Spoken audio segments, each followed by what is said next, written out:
आज होची 16/1/26 प्रातः मुरली। ओम शांति। ओम शांति। बाप दादा मधुर मिठे बच्चे मीठे बाबा तुम्हें माने जो सब कर्म करुछ तार फल मध्य निश्चित मिलुची। निष्काम सेवा तो केवल एकमात्र बाबा ही करुछंती। प्रश्न एही पाठशाला बहुत विचित्र अटे। किपरि एठारे केउ मुख्य मेहनत करने पड़ी थाए? उत्तर यह ही हेउची एकमात्र पाठशाला जेउथि छोट पिला एकमात्र पाठशाला जेउथि छोट पिलांग सहित बुढ़ा माने मध्य पाठ पढ़ुछंती।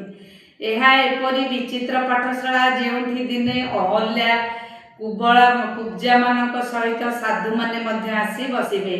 एठारे जोग करिबारे ही मुख्य मेहनत। एठी समस्ते पढ़ी पारिबे, बुढ़ा बुढ़ी झील पुओ समस्ते पढ़ी पारिबे। जोग बल द्वारा ही आम आत्मार एवं शरीर प्राकृतिक उपचार हेउछि, किंतु करिबा पाई मध्य ज्ञान दरकार। गीत रात के राही थक मत जाना। रातिर रातिर राही माने कोन? एई रावण होछि राति। राति थकी जाउछन्ति रावण राज्य रे, थकी जाओनी बाबा मना कर। ओम शांति। ओम शांति। मधुर संतान माने गीता सुनिले आत्मिक पिता संतान मान को एहार अर्थ मध्य बुझाउछन्ति। आश्चर्यर कथा एहा जे गीता एवं शास्त्र